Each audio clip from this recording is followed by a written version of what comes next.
Hey guys, what's up? It's Cecily and this is Drive Girl Drive. Hey!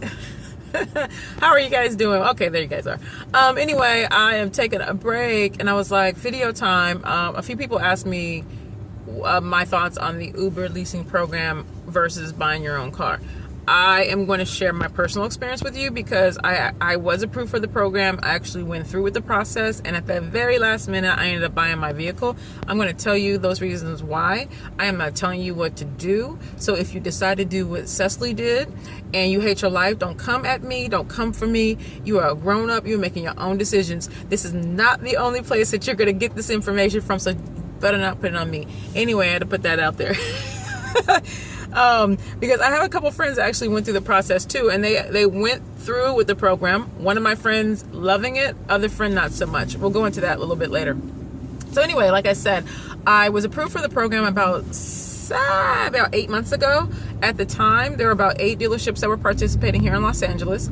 It was before Avis became a part of it, and I'm thinking that Avis, once Avis joined, the rental car actually had some cars to lease. I think it helped the situation because at the time, there were more people approved than cars. When I went to dealerships, there'd be like 5 or 6 Uber drivers coming in behind me that were approved for the program. There weren't that many used cars available to pair up with all these drivers, and a lot of people ended up leasing new cars to be able to get on the road.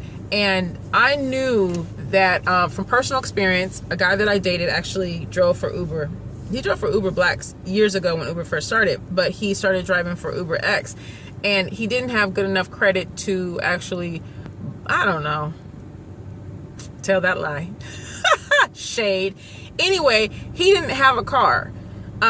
So he rented a car from a guy, and he was paying that guy about $300 a week for the car. And I was like, this is crazy. But he had been renting a SUV when he was driving for Uber Black, and he was renting it for $800 a week. So for the leasing program for him, when he mentioned it to me, he was like, I'll be paying $140 a week for this new Hyundai, whatever. It makes sense for me because my costs are low because he had been so used to paying those costs. And I was like, but in the real world, you're paying $600 for like a lower level car. Like you could have like a really nice car for that, but that's your life. Do what you got to do. We're no longer together, so that's that part. Anyway, going into this, I was like, I don't want to. Obviously, I don't want to drive my truck for no dang Ubering, but I do need another vehicle. My son's going to be 18 next year. Like maybe I can buy a car just to get around A to B or whatever town. And if this rideshare thing doesn't work out, I'll give my son the car. So I'm running around with this duality of I might do the leasing program, I might buy a car. I don't really know. One thing I did do is I called around.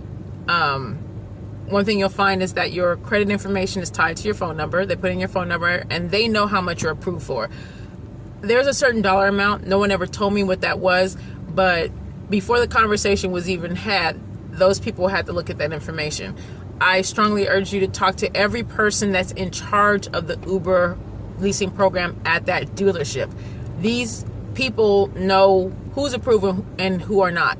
A regular salesperson is not going to be able to help you.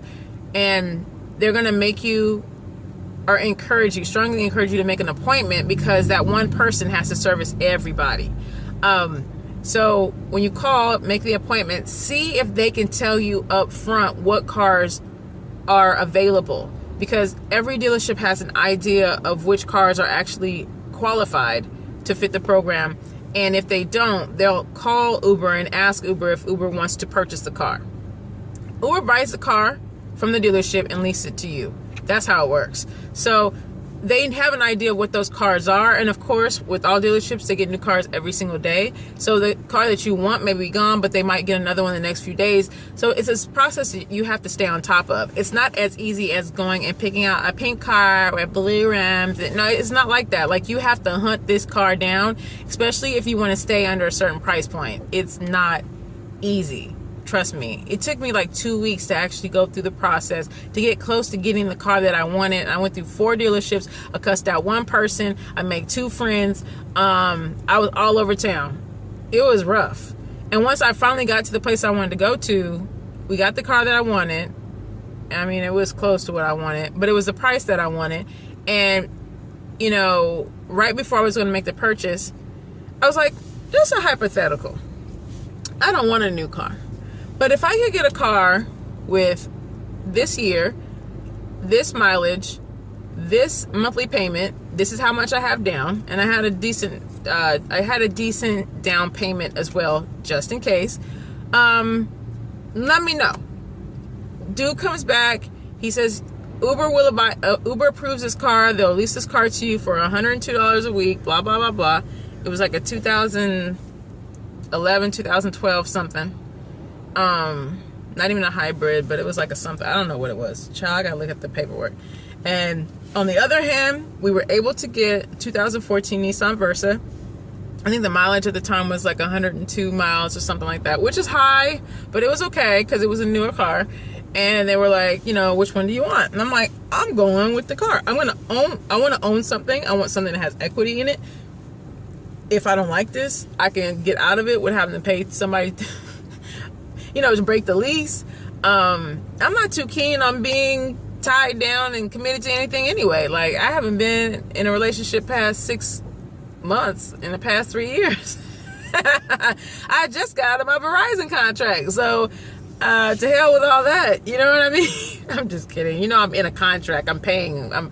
My car's financed. So, it's just a bad joke. Bad joke. Anyway, yeah. To me, it seemed like it made more sense because I pay the amount of money that I wanted to every single month. And there's some people who are paying that payment every single week. For those of you who don't have credit, I understand that this Uber leasing program is very enticing because I just bought a car for my daughter last week and she had no credit. And if you don't have credit, like, it's very hard for you to negotiate anything. Most people will not sell a car to you anyway.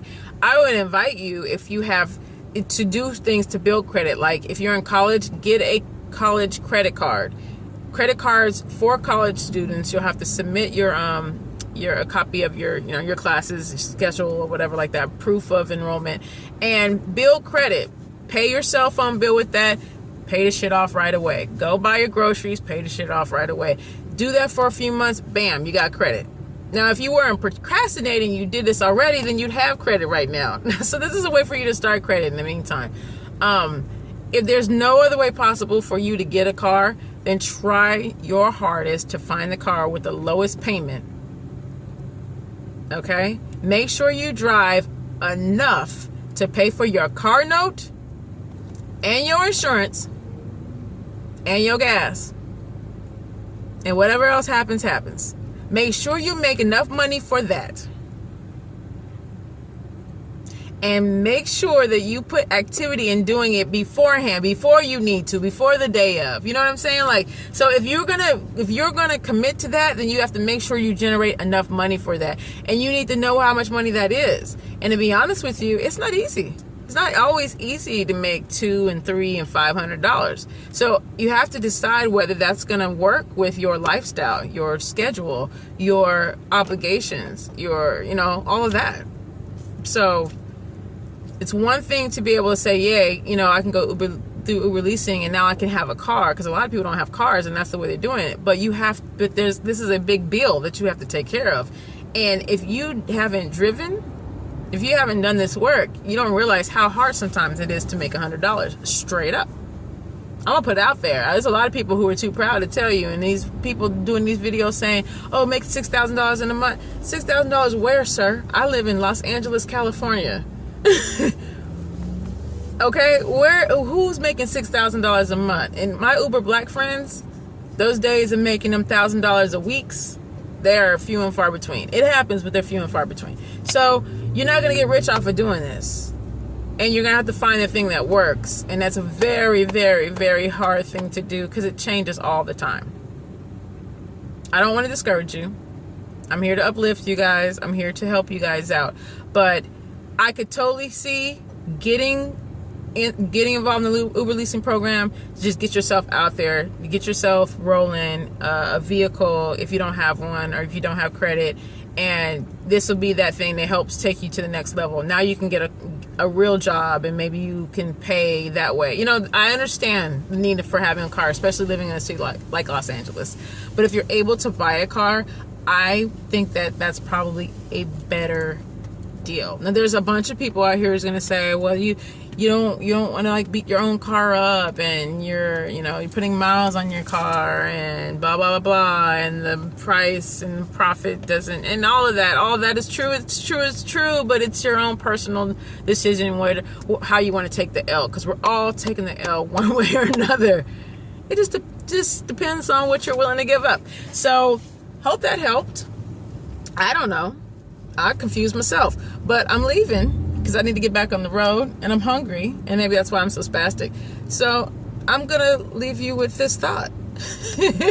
Be great. Make good choices. Ask